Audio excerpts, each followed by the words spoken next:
ગુજરાતનું રાજકારણ એનો એક ગૌરવવંતો ઇતિહાસ રહ્યો છે, પરંતુ હવે બિલકુલ ગભરાયેલી 400 પારની વાત કરનારા તડીપારની પરિસ્થિતિમાં આવેલા ભારતીય જનતા પાર્ટીના નેતાઓ ગુજરાતની ઉત્તમ પરંપરાઓને તોડવા ઉપર ઉતરી આવ્યા છે. આપણા ગુજરાતમાં વિચારધારાની લડાઈ ચાલતી હતી, ગુંડાગીર્દીનું રાજકારણ નહીં. ક્યારેય કોઈ પણ રાજકીય પક્ષે બીજા રાજકીય પક્ષની ઓફિસોમાં જઈને અથવા કોઈના ઘરમાં જઈને તોડફોડ ગુંડાગીર્દી એ ક્યારેય નહોતું કર્યું. પરંતુ જે રીતે લોકોની નજરમાંથી ભાજપ ઉતરી ગયું છે અને સત્તાના પાયા હચમચવા માંડ્યા છે, એટલે જે બોખલાટ ઊભી થઈ છે એ ખૂબ જુદા પ્રકારની થઈ છે. એમાં પણ ગઈકાલે લોકસભામાં કોંગ્રેસ પક્ષના નેતા, જનનાયક, વિરોધ પક્ષના નેતા રાહુલ ગાંધીજીએ ખૂબ જ સારી રીતે જનતાનો અવાજ રજૂ કર્યો અને સાથોસાથ હું પણ હિન્દુ છું ને દરેક હિન્દુને ગર્વ થાય એ રીતે સાચા અર્થમાં હિન્દુ ધર્મ શું છે એની પરિભાષા સમજાવી. શિવજીના ફોટાને દિલથી સાથે રાખીને ભગવાન શિવ એમણે જે સાચો સંદેશ આપેલો છે, ભગવાન બુદ્ધ, ભગવાન મહાવીર જુદા જુદા ધર્મના વડાઓની વાતને વણીને ખૂબ સરસ રીતે હિન્દુત્વની વ્યાખ્યા કરી. અને એ જે હિન્દુત્વની વ્યાખ્યા છે એ આપણને સૌને ગૌરવ અપાવે કે આપણો આ હિન્દુ ધર્મ એ કેટલો ઉમદા ધર્મ, માનવતાવાદી ધર્મ છે.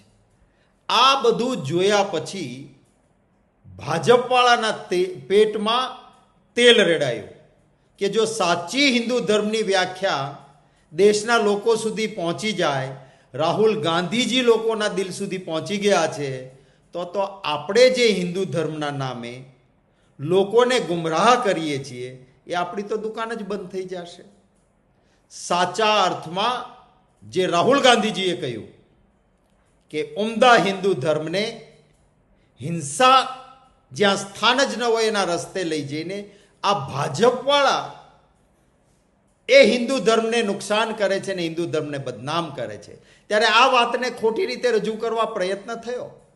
સોશિયલ મીડિયામાં ભરપૂર રાહુલ ગાંધીજીના વખાણ થયા, બધાએ પ્રશંસા કરી કે વાહ, ખૂબ સરસ વાત હિન્દુ ધર્મ માટે કરી છે. એને ગુમરાહ કરવા માટેના પ્રયત્નો ભાજપે કર્યા, જેમાં સફળતા તો નથી મળી. અને પછી એ ગભરાટ બોંખલાટમાં રાત્રે અંધારામાં 4 વાગે કોંગ્રેસ ઓફિસના દરવાજા ટપીને અમારા પોસ્ટરો ઉપર કાળા કૂચડા મારવાનો પ્રયત્ન થયો. એ પછી એક સોશિયલ મીડિયામાં વાયરલ થયો સંદેશો કે સાંજે 4 વાગે ભાજપવાળા કોંગ્રેસના દફતર ઉપર જઈને દેખાવો કરશે. તરત જ પોલીસને જાણ કરી હતી કે કાયદો અને વ્યવસ્થા જાળવવી એ તમારી જવાબદારી છે, પણ મારે અભિનંદન આપવા છે. રાહુલ ગાંધીજી કહે છે ને, કોંગ્રેસના કાર્યકર્તાઓ બબ્બર શેર છે. જેવી ખબર પડી કે આ ભાજપવાળા કોંગ્રેસના કાર્યાલય સુધી આવવાની હિંમત કરશે, તો અમારા બબ્બર શેર કાર્યકર્તાઓ ખૂબ મોટી સંખ્યામાં વગર બોલાવે સામેથી કોંગ્રેસ ઓફિસ આવીને અડીખમ ઊભા રહ્યા. કોંગ્રેસ પક્ષના નેતાઓ શહેરના અને પ્રદેશના દોડી દોડીને દફતર ઉપર હાજર થઈ ગયા અને ભાજપવાળાને પોલીસે પકડી ઉઠાવી જેલમાં નાખીને કેસ કરવો જોઈએ, એના બદલે એને રક્ષણ આપીને કોંગ્રેસના દફતર સુધી લાવવાનો પ્રયત્ન થતો હતો. ત્યારે દિવાલ બનીને અમારા બબ્બર શેર કોંગ્રેસના કાર્યકર્તાઓ અને નેતાઓ ઊભા રહ્યા. એમને સલામ કરું છું, એમને અભિનંદન આપું છું. આ જ આપણી તાકાત છે. અને ખાસ કરીને આ કોંગ્રેસના કાર્યકર્તાઓની તાકાતના કારણે ભાજપની જે મેલી મુરાદ કોંગ્રેસ ઓફિસમાં તોડફોડ કરવાની હતી એ બર ના આવી. પણ મને દુઃખ થાય છે એ વાતનું. પોલીસ અધિકારી કે પોલીસ કર્મચારી એ પ્રજાના સેવક છે. સરકારો આવે ને જાય, બદલાતી રહે. એમણે કોઈ પોલિટિકલ પાર્ટીના પિઠ્ઠું ના બની શકાય. મને દુઃખ છે એ વાતનું. એડવાન્સ કહ્યું હતું પોલીસ અધિકારીઓને કંટ્રોલમાં લેખિત ફરિયાદ આપીને કે આ ન બને એની કાળજી રાખજો.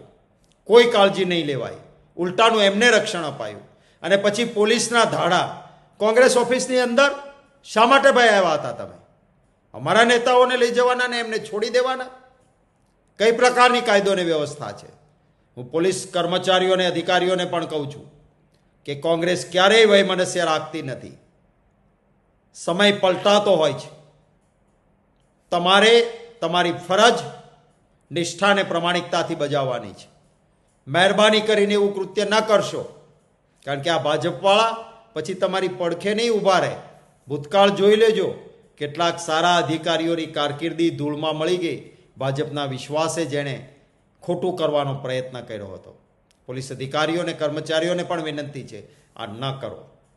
ફરી વખત મારા કોંગ્રેસ પરિવારના નેતાઓ અને કાર્યકર્તાઓ બબ્બર શેર જેમ ઊભા રહ્યા, એમને ફરી અભિનંદન આપું છું. લડીશું આવતા દિવસોમાં, જનતાના પ્રશ્નો માટે લડીશું, ગુજરાતના ગૌરવ માટે લડીશું, જન સમસ્યા માટે લડીશું, અને જનતાના આશીર્વાદ જરૂર છે, સાથે રહેશે. જન સેવાની આ સાધના છે, એમાં મારા વહાલા ગુજરાતીઓના પણ આશીર્વાદ અને સમર્થનની હૃદયપૂર્વકની અપેક્ષા રાખું છું.